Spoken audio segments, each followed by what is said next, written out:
All right. How's it going, everybody? This is Cabo Load. Oh, yeah. We got Cosmic Lumberjack. And Cato. And today we are going to be debating gene editing. So there's this, in China, I want to say there was like a doctor that like had, he gene edited like 3 babies recently.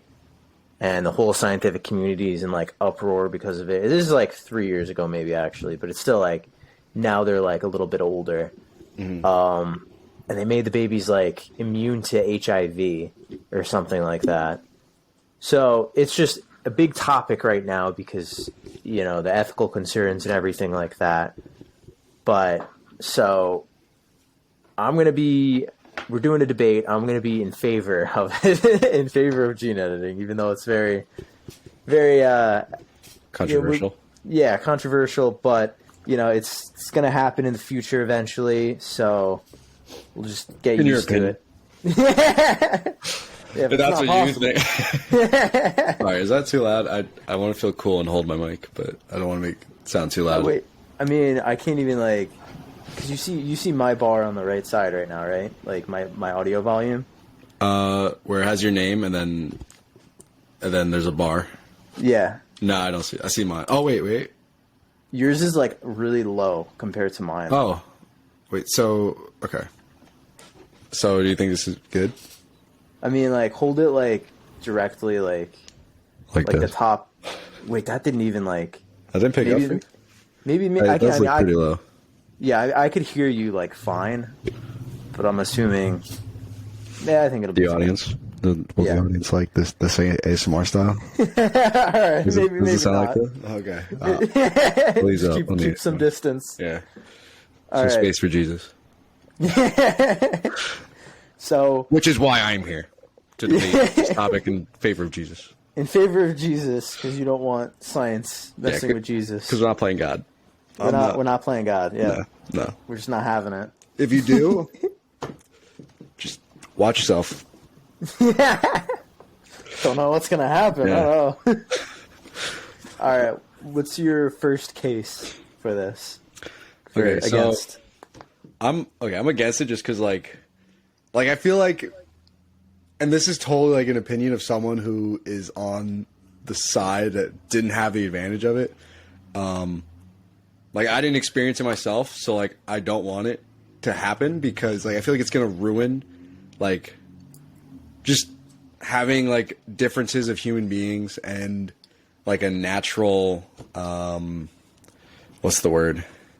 I want to say advantage, but that's not what I'm trying to think. Like natural differences between people, which I kind of feel is like the essence of being human. Like if there's gene editing, right, and everyone can, let's say you go to the store and you're like, okay, for your child, let's just say you're like, I want my child to have these genes. I want them to have like super strength, super speed. Let's just say these are the genes.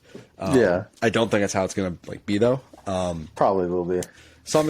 Let's just say that's how it is, right? Like, yeah. Obviously, you're gonna want your kid to have the super intelligence, strength, speed, like every advantage they could possibly have, and like be immune to like any disease that you'd want, which I think is going to be the first case scenario, and then it's going to be like, oh, some states are going to like start from a U.S. perspective. I think it's going to start like you can't genetically engineer your child unless it's for disease prevention, and then over time there might be some states who are like, hey, we don't want to interfere. You guys can put any gene you want into a child you want.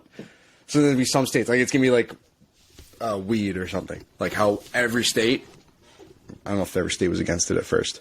I think so, right? Wasn't it like... Probably. It's like federally banned. Yeah. Yeah, so I think it's going to start off like only special case scenarios. Medical use only. And then there's going to be some states that are like, well, what's the difference between a child being weaker? Isn't that kind of a disease, if you will?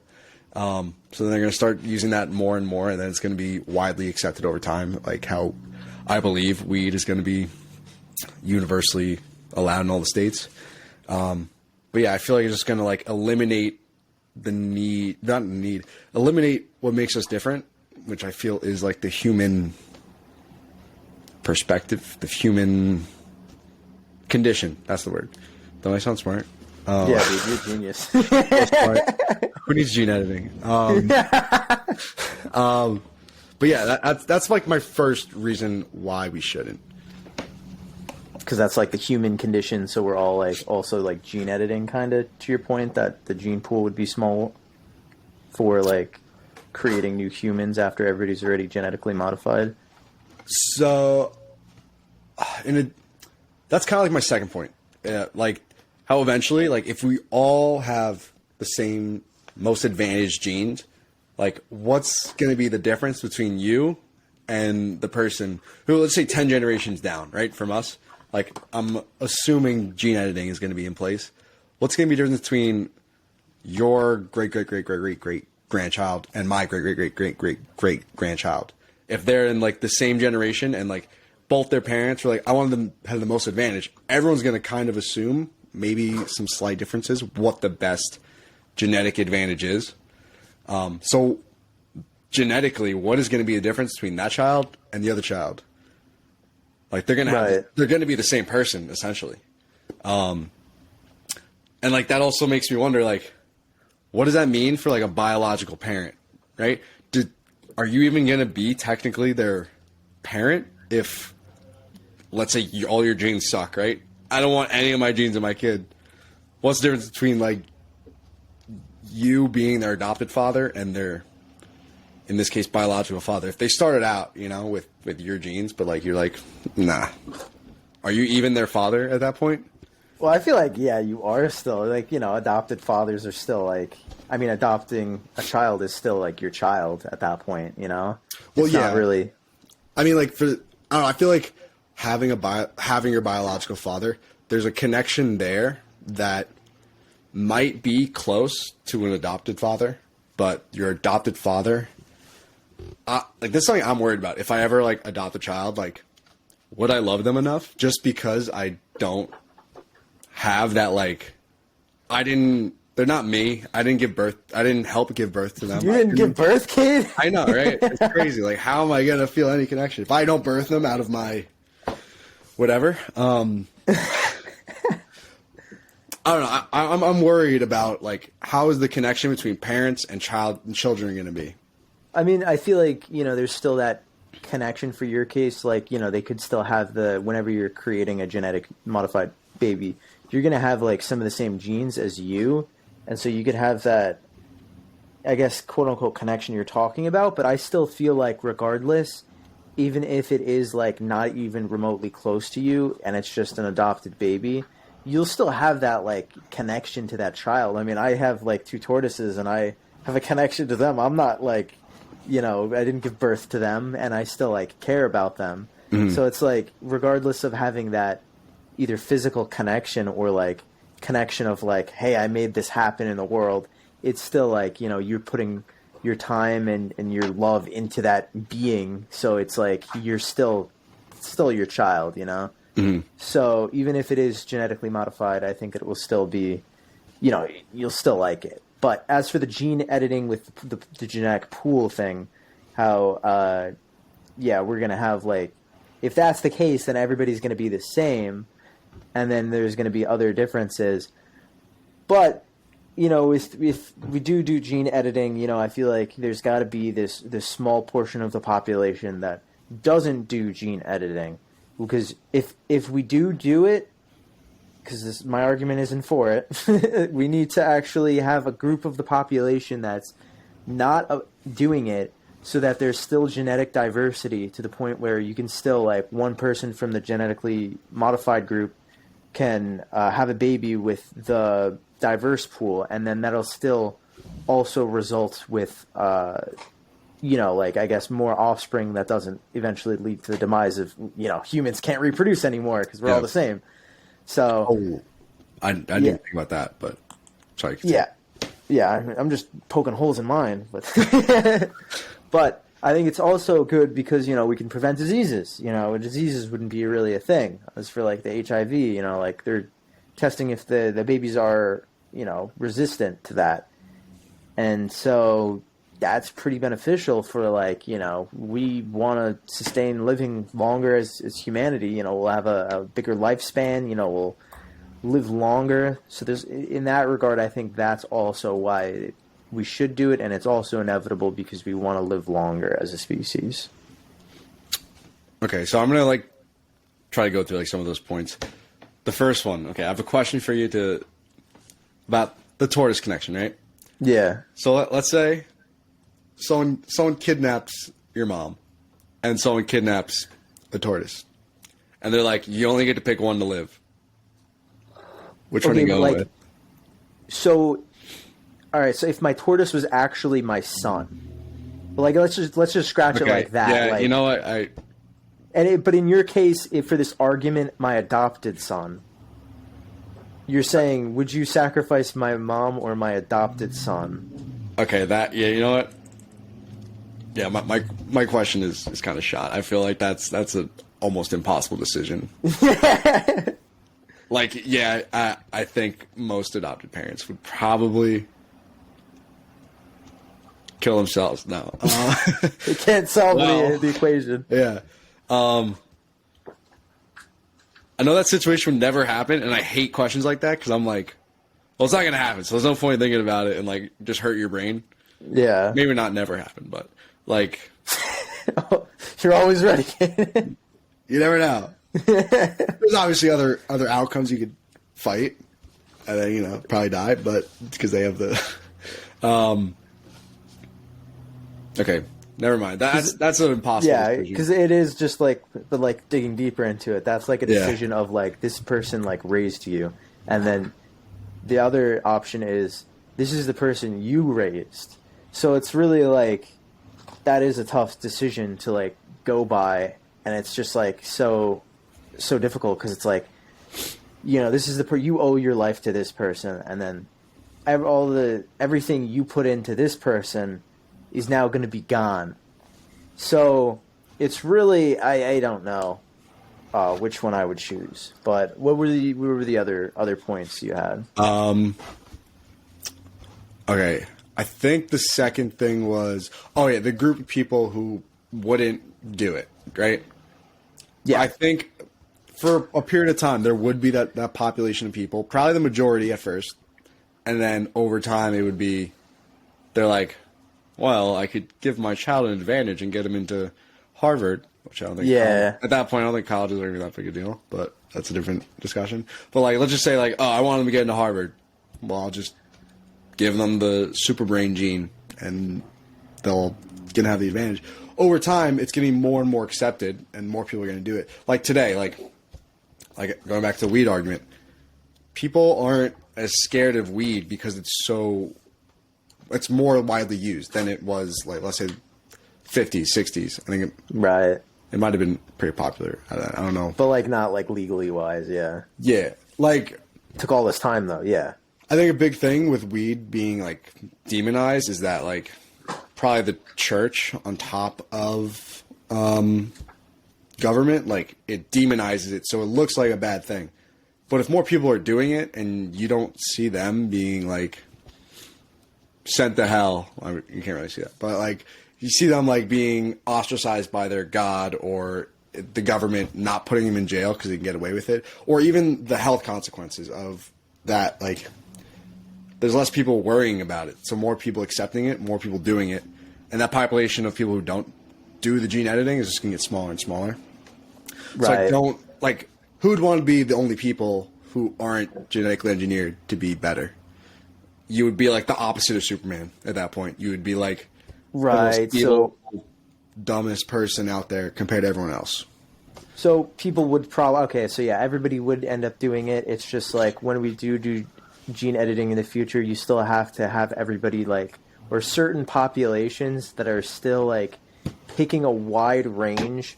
Like maybe when you put in a request to get a genetically modified baby, there's like a thing that pops up and is like, sorry, you can't have these certain genetic modifications because those have been used too much in recent years, and that would lead to us failing as a society, being unable to reproduce. So that would be like, okay, but you can do these things.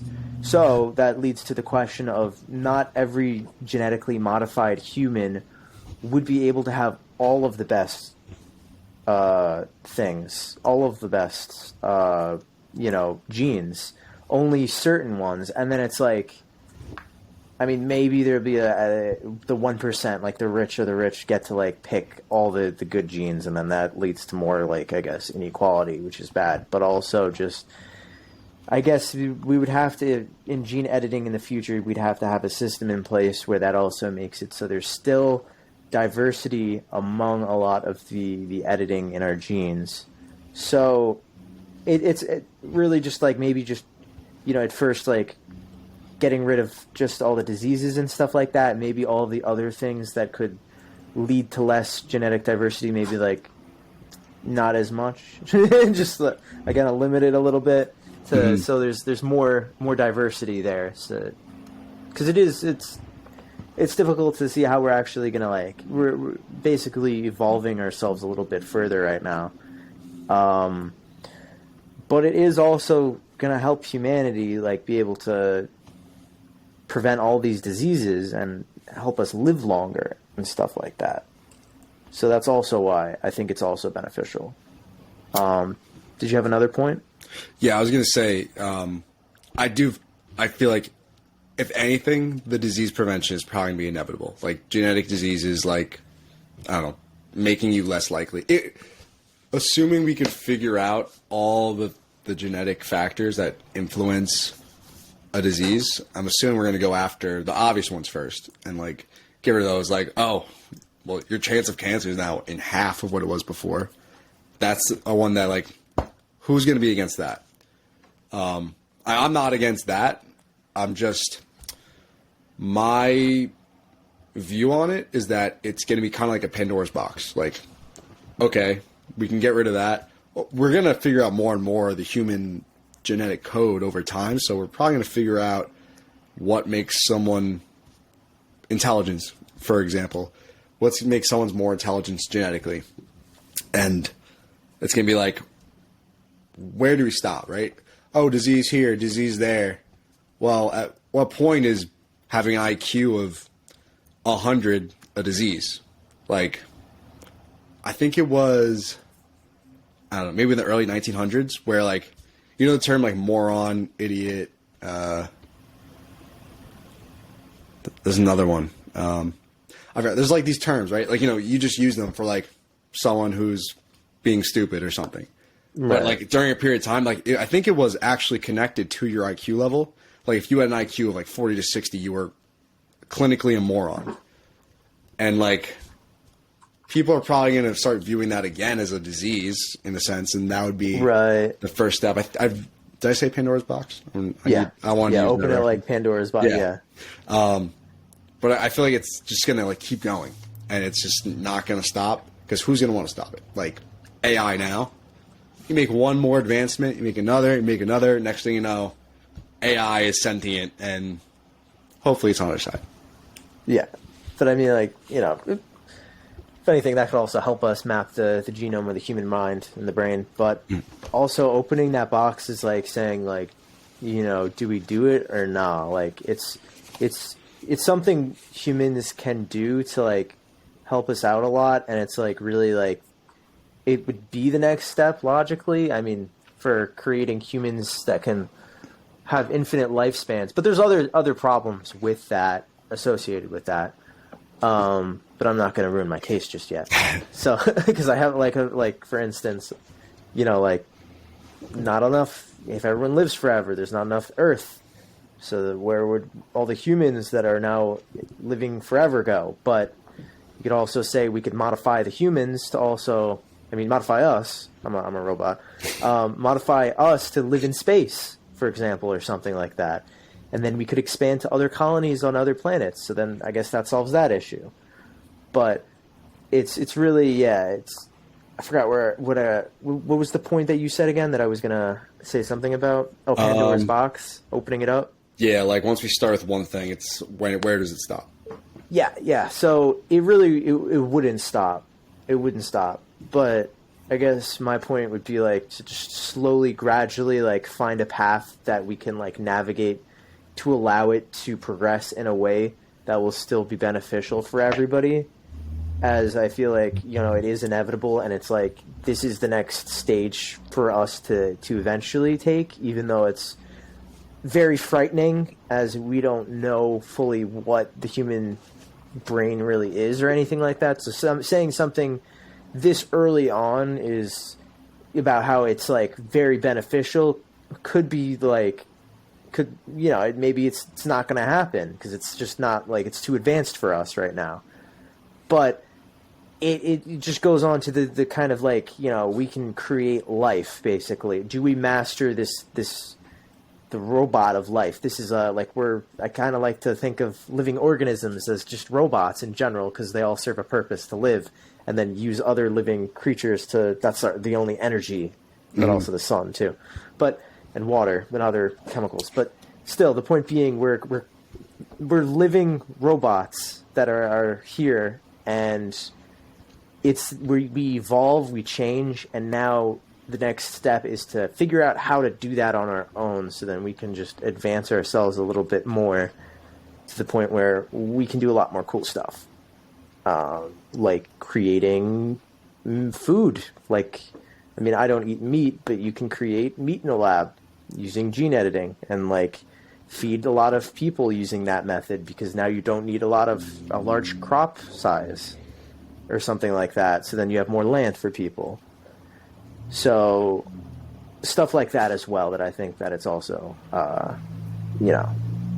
we should do gene editing, but also we're still early on and unethical.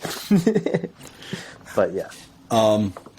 Okay, wait. Just one quick side question. Would you eat lab-grown meat as you're vegan, right? Yeah, I'm vegan. Okay. Would you eat lab-grown meat? So the reason I don't want to eat meat right now is because I feel like it is actually, there's a lot of health, it's not really that healthy, associated with all the fat, and then also all the cholesterol, and I think cancer rates are also higher if you have meat, and a bunch of pollutants some of the animals are eating.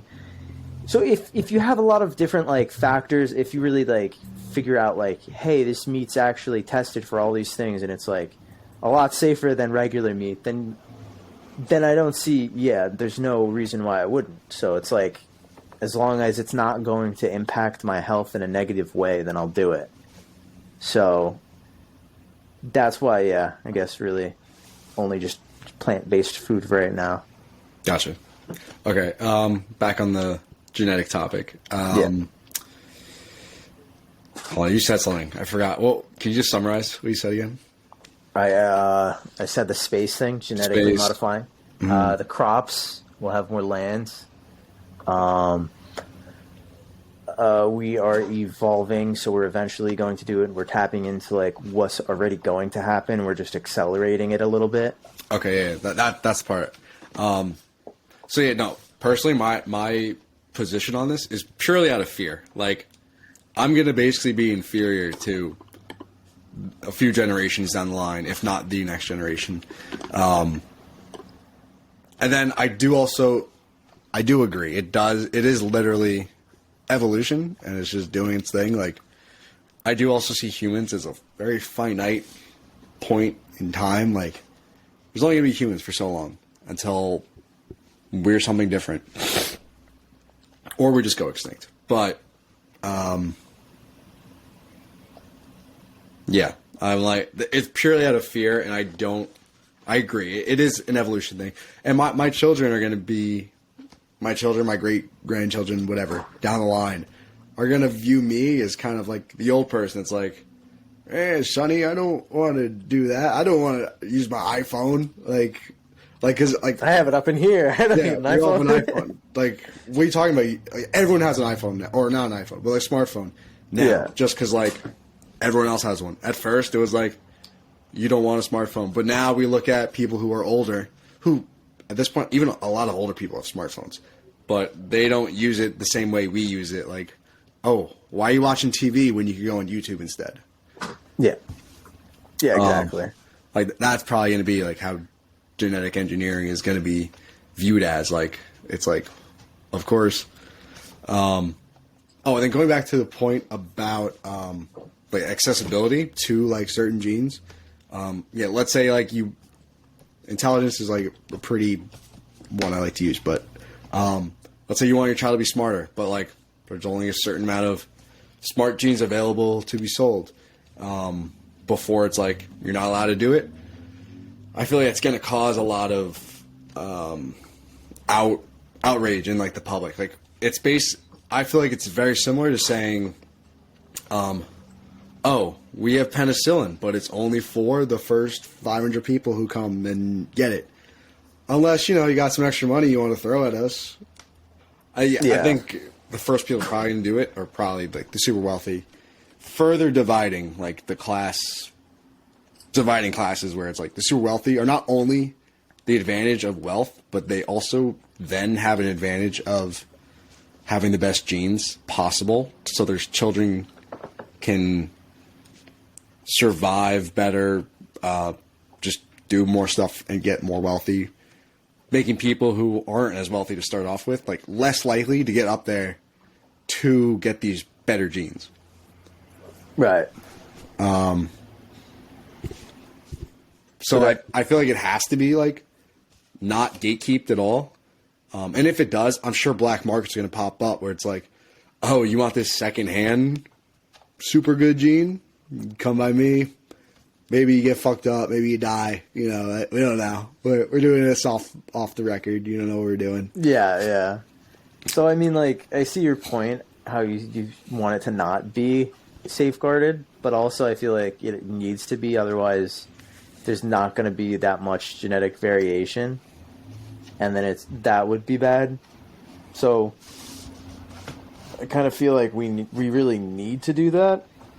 Otherwise, it's just like, I mean, do you think we could sustain living if all babies just are now, like, I guess, made genetically? Because, I mean, using the CRISPR technology, they just use that with the embryo and then put it back in the womb and then create babies that way without having to actually do anything else. So creating a baby naturally wouldn't be a thing anymore. And then would you just like, I guess theoretically, would that still, I mean, would the genetic pool still like not even be a factor to consider actually? Because I feel like, yeah, I feel like now that I think about it, at that point, like, I don't feel like it could be gatekept because I think it would literally like secondhand markets would be dealing genes out. And then it would just be like weed, where it's like they don't want it to be happening on the black market, so that or illegally. Then dangerous things could happen, so then they make it illegal for everybody. Yeah, that route, or I feel like that might be an early route, and then over time, it would evolve into it being like, you know what? You guys don't know how to reproduce anymore. You guys just keep making the same kid over and over again.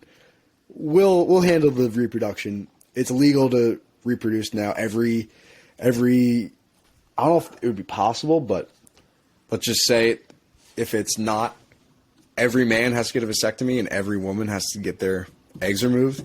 It would be that there's only a select few who are employed to develop or to deliver the genetic code, and then government, some agency, some company is the only company that could dictate what happens to what child. And there wouldn't be parents anymore, I feel. Right. And then there would be like, what, artificial intelligence just parenting children or teaching them what to do and everything like that. Yeah, I feel like AI might make this conversation irrelevant, where it's like, why even bother with people? Just robots take over and we all just die. Also, this kind of relates, but I heard, you ever hear about the rat utopia experiment? What's that? So they made this like room, small enclosed area, whatever it is.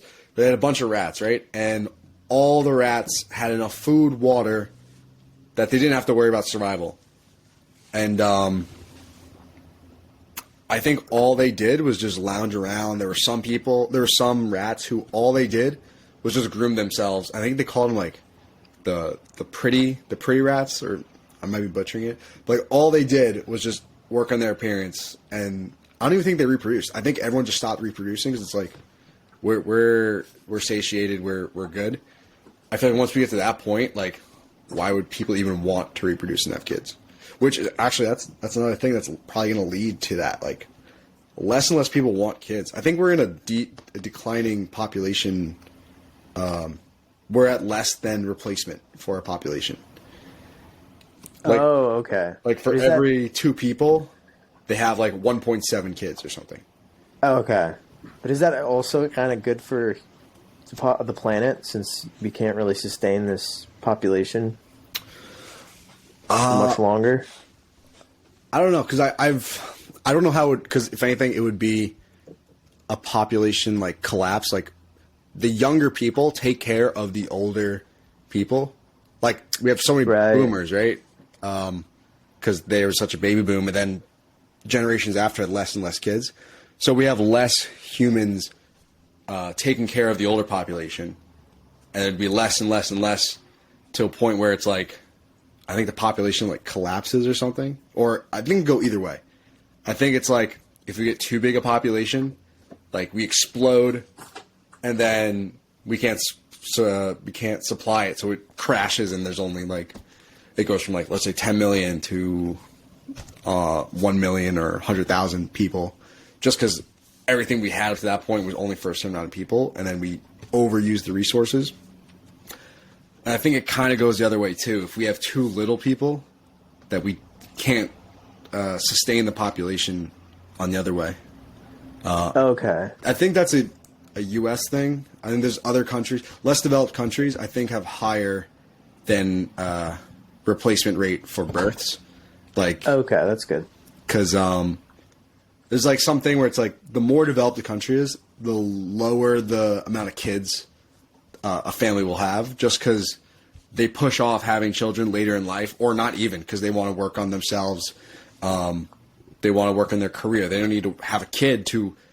The purpose of having a kid for like lower developed countries is to supply, like, take care of the family. Not only take care of the family, but make sure you have enough kids so they can survive to adulthood to take care of you. Right, yeah. And that's why lower developed countries have so many kids, because they can barely have enough food for all of them. So, like, some of them are probably going to die. So let's just make sure we have enough that make it so they can take care of us when we're old, when we can't take care of ourselves.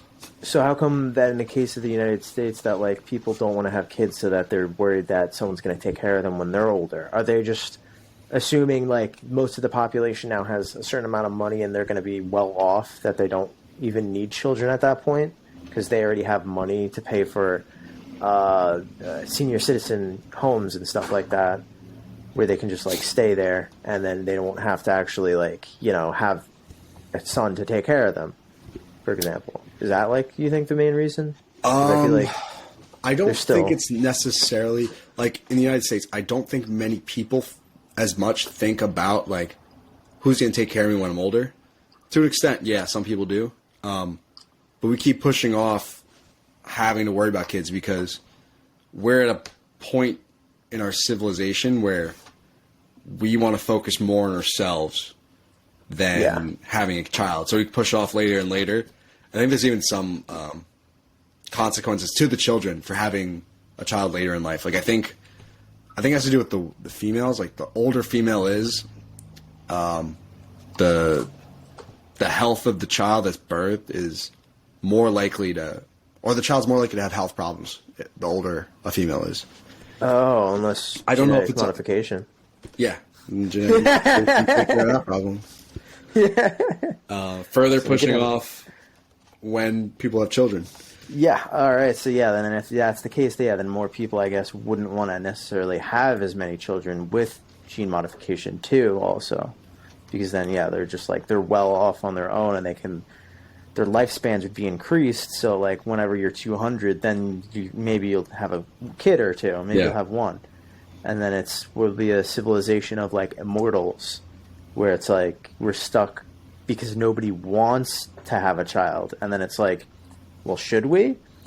And then I think we eventually, maybe people will have children, but it's not like going to be to the point of like, yeah, it's like it's not to the point of taking care of. Maybe it's like all the reasons someone wants to have a child is like, you want like, well, yeah, what are the other reasons? You want like someone, obviously, like what we were talking about, someone to take care of you when you're older, but also like, a child is something you just have. Like some people are fulfilled when they have a child, and they have like some people don't have a role in life and they don't have meaning, but when they have a child, then they find meaning again.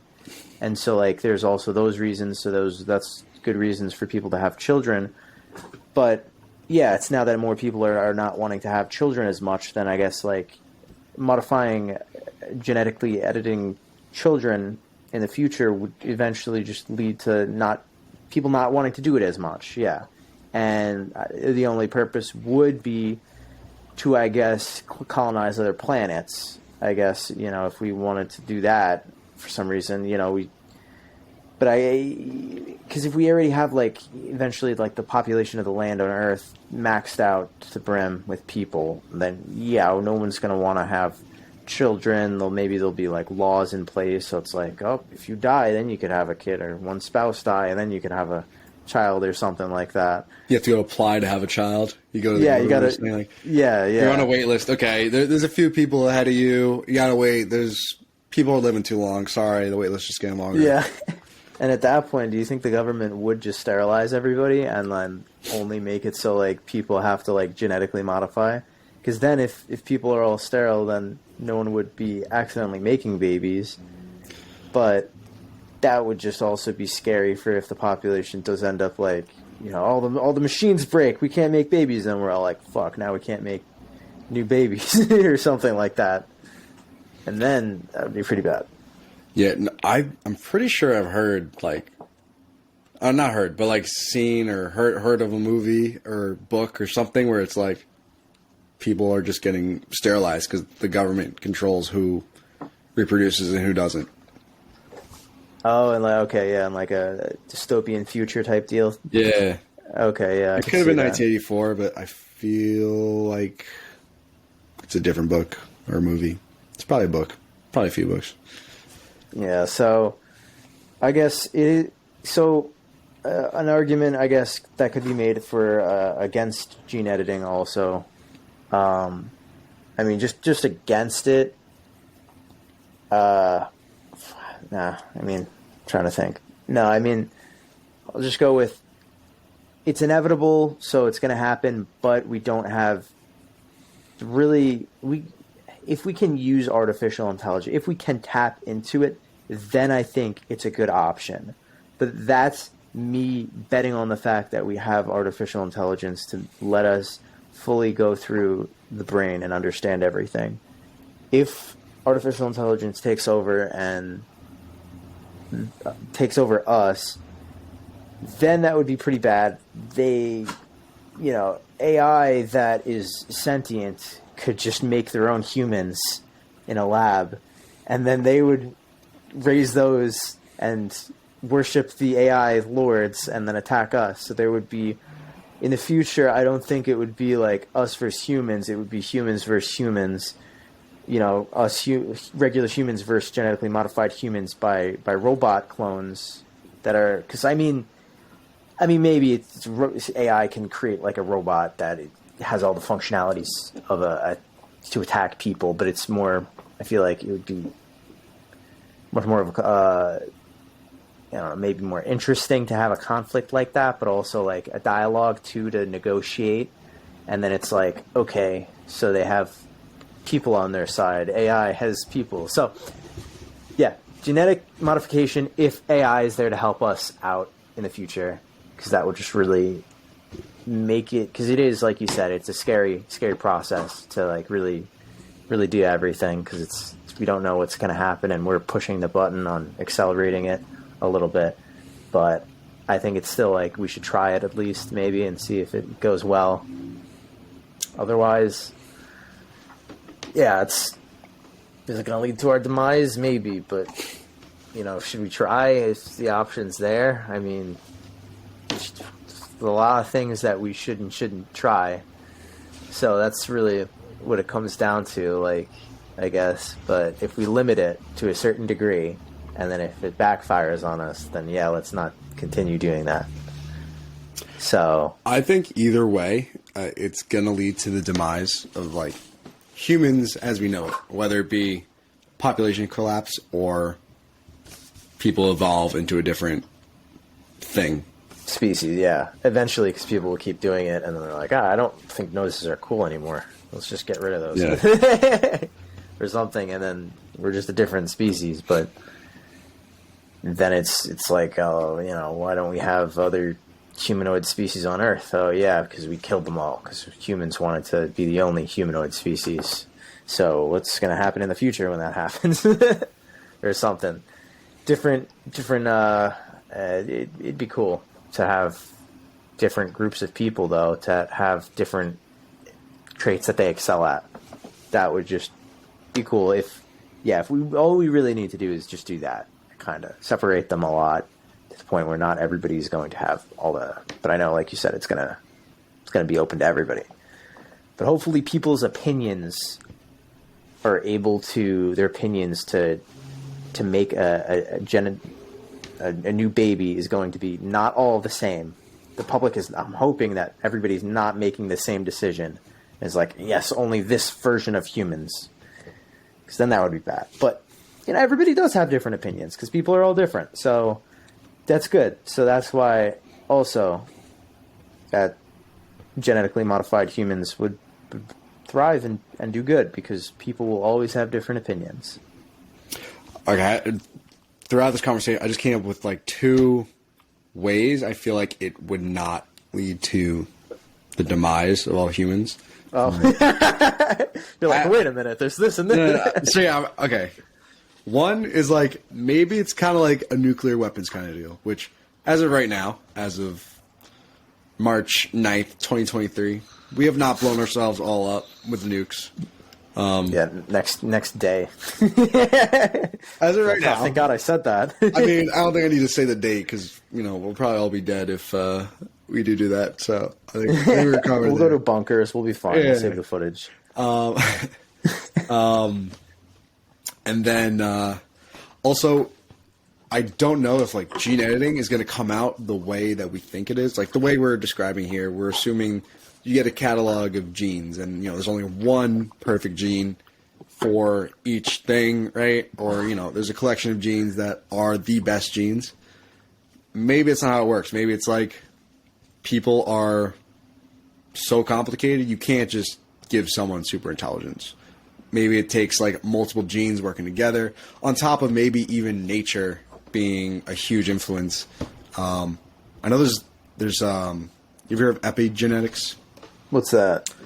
So the idea of like we can't influence our kids, right? We have our genes, we mate with another person, and then we have a child based on those genes that we were given at birth, right? The two people were given at birth. Epigenetics is like throughout your life, you can affect which genes are expressed, and because of that, it affects the genes that are expressed in your child. You ever hear like the study where they made a bunch of rats together and they would cut the tails off of some of them, and then they would just reproduce the rats to see if the child would have either no tail or a smaller tail? Oh, and so then what happened with the offspring? So the child had a tail, so everyone assumed like, oh, what happens in a life of someone doesn't affect the outcome, the genes Right. of the offspring. But there are some stuff like if you are like fit, right? If you exercise every day, it does affect the genes that are expressed. And I'm pretty sure there are some studies showing that like if you and a twin, right? If one of you did not exercise at all, the other one did, your children are gonna have some variation, even if you have the same exact genes. And there's like some influence throughout your life, or for basic thing like radiation. If you get radiation and hurts some of your genetics, like that could come out and affect your child. Right. I think smoking is something that I think affects your genes and then your child's genes. Could be wrong. Especially during like pregnancy, I feel like. But I don't know if that's if that's as much as like you ingesting it and the child right, 'cause being it's connected. grown. Yeah. Like if you smoked, right? Like 20 years before you have a kid, and then That would still affect it, yeah. it could. I could be talking about my ass like usual, but But I mean, it sounds kind of like it could kind of do that because I know there are certain things, certain like, you know, I think it might be like a theory. I don't know what it is specifically. If there's like game 3. if you if you have a theory, no, a fear of one thing, and you pass it on to your child, and then they're gonna have the same fear, but it's like maybe you didn't even mention that fear like the entire time, and then it's like it just became like a natural genetic thing that you were afraid of this thing, so now that gene was imprinted onto your child. So that's pretty wild to think about too, because it's like, what are your fears, and then what was my ancestors afraid of? That's like the whole thing behind Assassin's Creed. You ever play the Assassin's Creed games? Yeah. Like you go back in your like genetic memory, and you're able to live, and then you go back to the normal world, and what was I forgot his name? Ezio?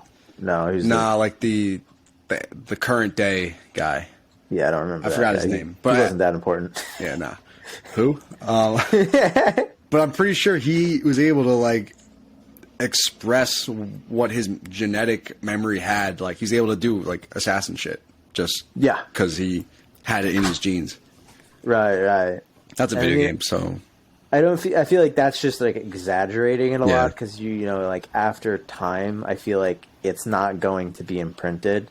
It's probably like the more recent relatives are the ones that are going to be like having it, but then it just like gets diluted as it continues on, if it is a thing, because we are just mentioning it. Yeah, so that's pretty interesting. And so like the complexity of the human brain after having it, like, so if you modify a baby, and maybe it'll still have that some of those memories, or still have some genetic information from the mom, or maybe also from the dad. If like, I don't know how that works with CRISPR, but basically, I feel like with the complexity of the human mind, if we're using AI where I am for this argument, because that's the only way my argument would work, is if we have AI to help us navigate the human brain. I think we would able to really like get in deep into DNA and figure out like what really makes all the differences between everybody, and then kind of like really also like go deeper into the point where like, we're going to increase some things, but also keep a lot of the other stuff down. But in doing that, so I have this also argument against myself, just for you. No word. If we modify it to prevent diseases, who's to say the diseases won't modify themselves through mutations and stuff like that, and then the diseases are stronger now? So now we're actually like, even though we're living longer, maybe there's going to be another tougher disease out there because of that. And so in that regard, it would kind of actually just balance itself out, and that'd be kind of sick. What? Yeah. That'd be kind of sick. But then like nothing ever happened. It's just like, now there's more things. There's different diseases that are going to balance our humanity out, because that's really what life would probably do. It wouldn't let one species survive longer. It would create other things to kind of stop us. And so, I mean, like, I guess it would, in that regard, I guess, like either you turn into a genetically modified person, or, I mean, like, probably do that after you're born too. I think that's also a thing that could be possible. But also, everybody with those super diseases now would kill anybody who's not modified, because then it's like, damn, you need to be modified to survive this thing. So that would also be catastrophic for anybody who doesn't do it in the future. But yeah, so would life really change if new diseases would be just formed out of that one? And in that regard, is this whole genetic modification thing, is it even worth it if it's just going to lead in a complete circle with everything else still trying to kill us, if we're only trying to prevent diseases when we could, I mean, there's other things we could use it for, like I said earlier, with space travel, maybe if we could have a human living in space. Because that, I mean, that's a little different, I feel like, kind of. Maybe you could still find new diseases that can kill you in space or something, but it's a limited environment. It's like on Earth, we have like a lot of different living creatures, so that's why I say that those diseases would end up coming to bite us in the butt. But yeah. So, yeah. Word. You have any final thoughts or?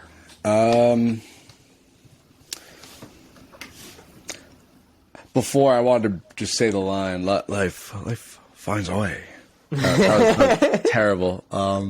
From Jurassic Park, but that's it. Yeah, all right.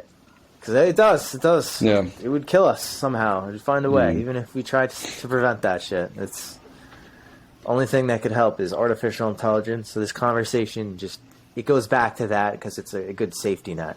Because it's like, oh, they have that to help us out, but it's really, we haven't figured that out completely. Yeah.